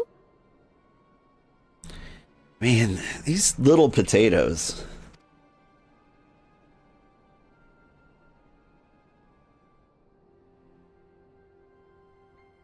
We just julienne them right now. This potion will wake the Sultana from her slumber.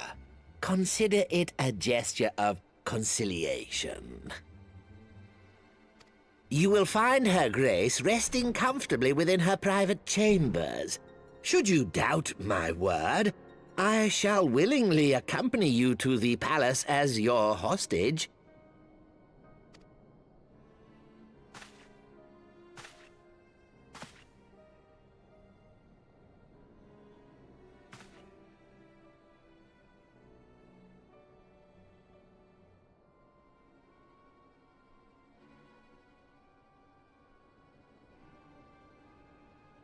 I like not your motives, Lolorito. But you saved the Sultana's life, and for that, you have my gratitude.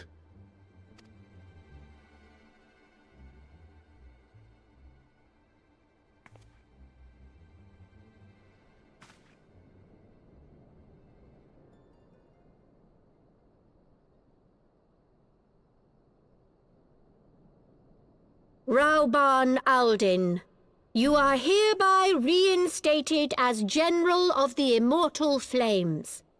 The citizens of Ul'dah shall once more be united under Nanamo Ul'Namo, and together we shall usher in a new age of prosperity.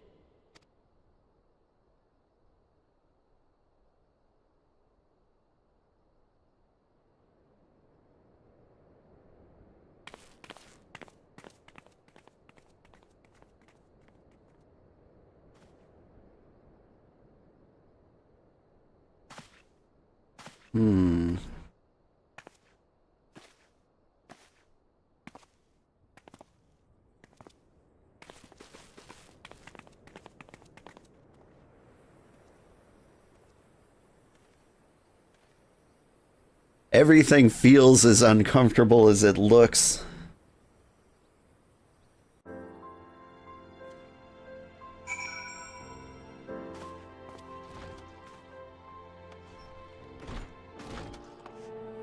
Like, it would still be nice to, like, hear from Muriel. And, yeah, I still kind of want to chop Lolorito in half. It just feels prudent to do it now. By the 12, I feared Lord Lolorito's arrival would have heralded another bloodbath. Little did I suspect that he, of all people, would gift us the means to rouse the Sultana. Hey, good morning, buddy. I think we have time for one more quest.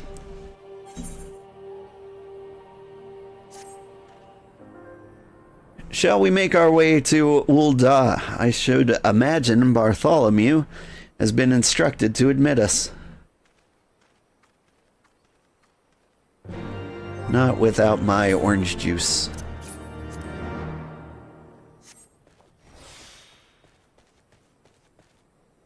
To the Royal Promenade, huh?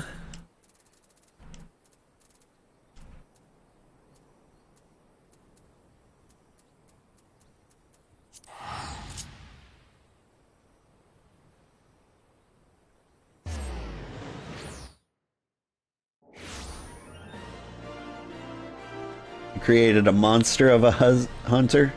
Your husband refuses to go to bed and it's 7:30 a.m. Is it a work day? I mean, like, I gotta say, I don't really blame him.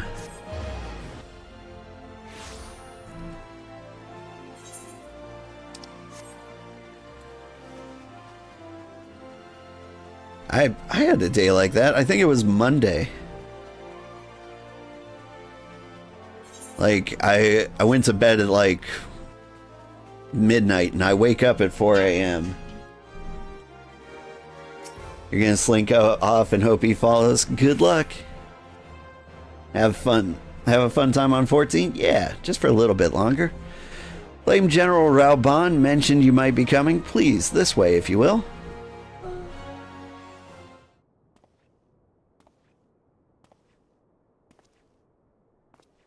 Hello, Katie. You heard the alarm, and so you think it's time for breakfast, don't you?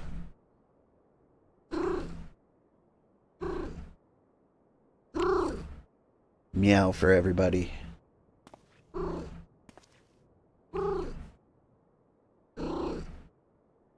Who's that? That's the Sultana. Oh my. She's just having a nap. Okay.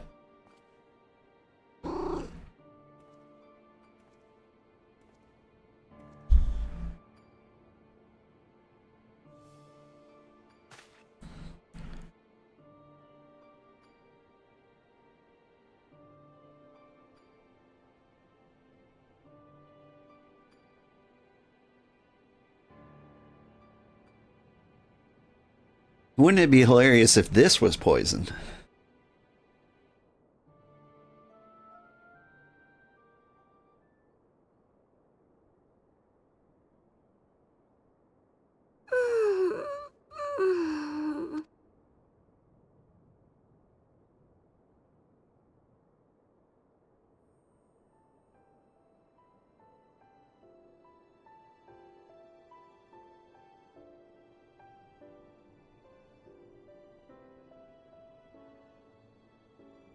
I was having the longest dream. 'Tis time to wake up, Your Grace.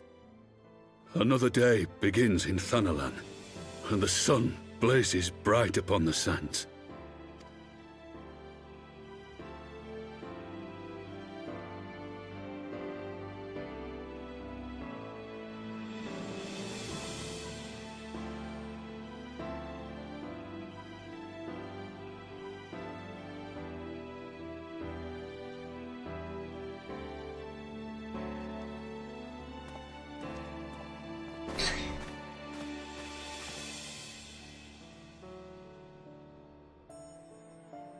Her Grace is awoken.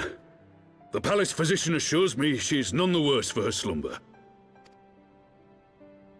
Nice. Yay.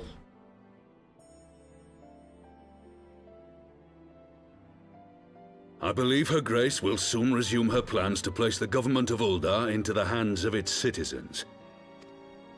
Whatever path she chooses to take, I shall walk it with her. And we shall tread slowly, lest the nation be unsettled in our wake.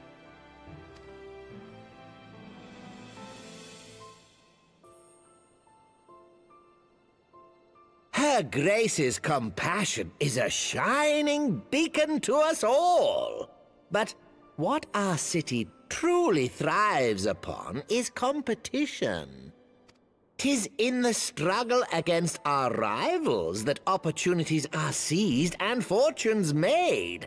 And with the Empire on the offensive once more, now would hardly seem the time to turn our system of government upon its head. Are you privy to new intelligence, my lord?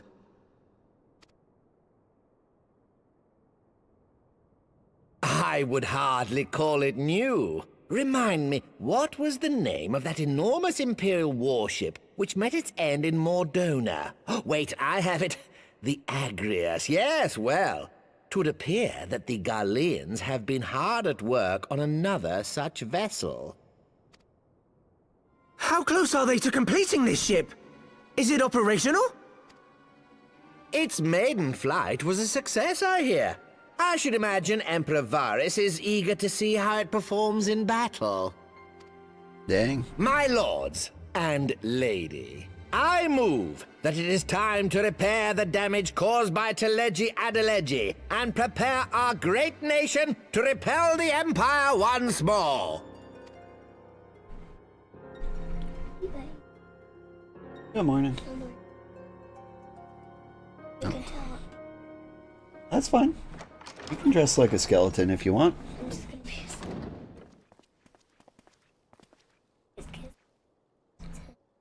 Tis well that the Sultana has awoken. The Syndicate yet needs to put its house in order, but 'twould seem the worst of the confusion has passed. Uldar has taken control of its future, and I must do the same.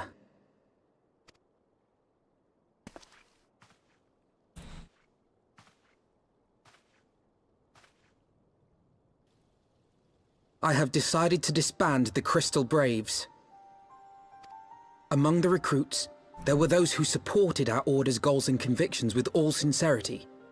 'Tis my hope that these loyal men and women will choose to remain our allies in the battles to come. As for those who sided with the traitor, Ilberd, they shall be hunted down and held to account for their crimes. It is my earnest hope that they will surrender themselves peaceably when the time comes, though I think it unlikely. Ah, my all-conquering Crystal Braves.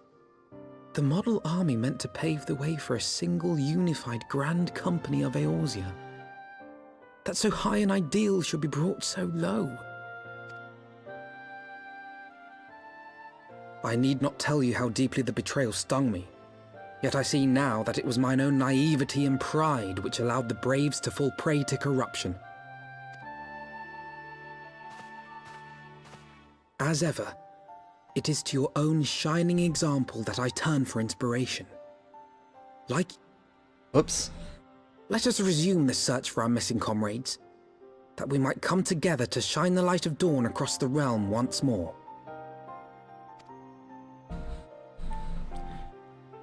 The role of Crystal Brave Commander suited me ill, and I shall play it no longer. Henceforth, I shall be no more or less than Alphino, proud member of the Scions.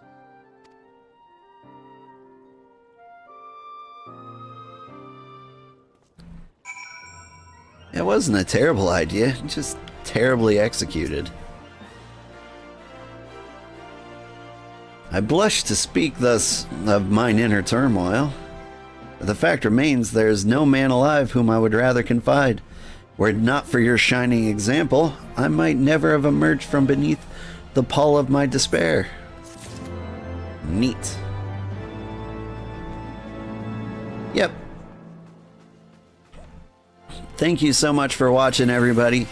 I had a great time, and I will see you next week. Yes, I will see you next Friday for more Final Fantasy XIV. We will definitely make it to the area that time. I'm pretty confident, and that should be a good time. In the meantime, I'm gonna call it quits, and we're gonna find somebody to raid.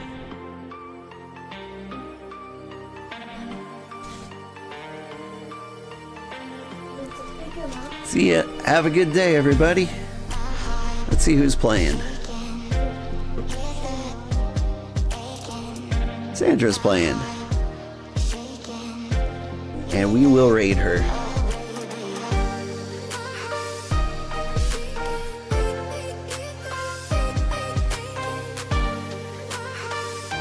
Have a good day, everybody. Bye-bye.